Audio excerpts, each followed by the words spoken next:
अस्सलामु अलैकुम। Unit number 7। This, these, this, these, that, those। इन चार वर्ड्स को दोबारा पढ़ें।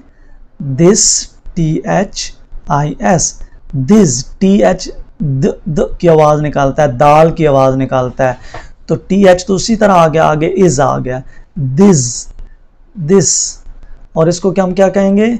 दीज, लंबा करेंगे थोड़ा सा। दीज, दैट, TH आया, द की आवाज़, दाल की आवाज़ आएगी, और दोज, दोज, यहाँ पे दीज में ई है और दोज में ओ आएगा। दिस में IS आता है और फिर यहाँ पे AT आता है, दैट।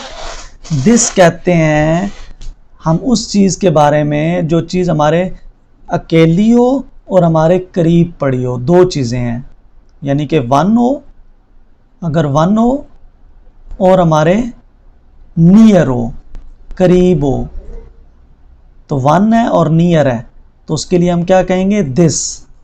और अगर मैनी है, मैनी, अब यहाँ पे लिखना थोड़ा सा मुश्किल हो जाता है, मैनी है और नियर है, तो मैनी है और अगर नियर है तो हम क्या कहेंगे? दीज। इसी तरह वन और फार, एक होता है नियर, नियर कहते हैं करीब को, ठीक है, मैं यहाँ पे लिख देता हूँ नियर, NEAR, नियर, और फार, फार कहते हैं दूर को, FAR, फार होगा, सॉरी।